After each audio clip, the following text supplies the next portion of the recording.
America में मुस्लिम league पर राहुल गांधी के बयान के बाद देश में राजनीतिक हलचल बढ़ गई है। राहुल गांधी ने मुस्लिम लीग को धर्मनिरपेक्ष बताया और अब बीजेपी ने भी इस पर पलटवार किया है। बीजेपी का कहना है कि राहुल गांधी को कुछ पता नहीं होता है, वे बिना सोचे समझे बयानबाजी करते हैं। तो वहीं इस बयान पर कुछ सियासी दल राहुल गांधी के समर्थन में आ गए और 24 के धर्मनिरपेक्ष वाले बयान को मुद्दा बना दिया। आपको पूरी रिपोर्ट दिखाते हैं।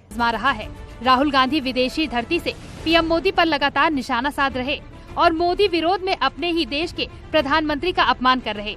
लेकिन राहुल गांधी के उस बयान पर विवाद और बढ़ गया जब अमेरिका में राहुल गांधी ने कहा मुस्लिम लीग पूरी तरह से धर्मनिरपेक्ष पार्टी है। You talked about secularism and democracy while opposing the Hindu party BJP. However, Congress in Kerala has been in alliance with the Muslim party, Muslim League in Kerala, the state from which you were MP for more than, the state you are the MP for more than 70 years. Muslim League is a completely secular party. Right. There's nothing non-secular about the Muslim League. जिस party में करीब 90% मुस्लिम हैं, जिस मुस्लिम league के पुनर्गठन के खिलाफ नेहरू थे, जिस मुस्लिम लीग की जड़ें जिन्ना की पार्टी से हैं, उसे धर्मनिरपेक्ष बताने पर बीजेपी ने हाथों हाथ ले लिया और राहुल गांधी को इतिहास पढ़ने की नसीहत दे दी। बीजेपी नेता और प्रवक्ता ने कहा कि कांग्रेस पहले मुस्लिम लीग को बीजेपी से जोड़ती थी और राहुल अब कुछ और ही राग अलाप रहे हैं।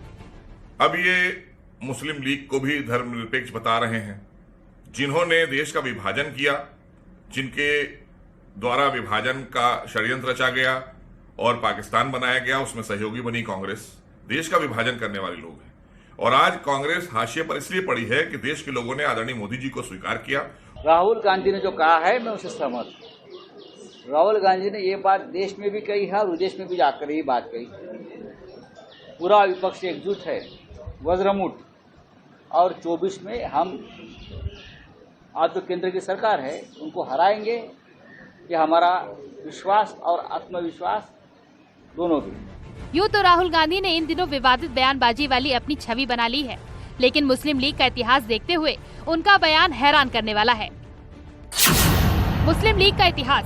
मुस्लिम राष्ट्र बनाने की मांग करने वाली ऑल इंडिया मुस्लिम लीग का गठन 1906 में ढाका में हुआ था। भारत को आजादी मिलने के बाद ही इसे भंग कर दिया गया था।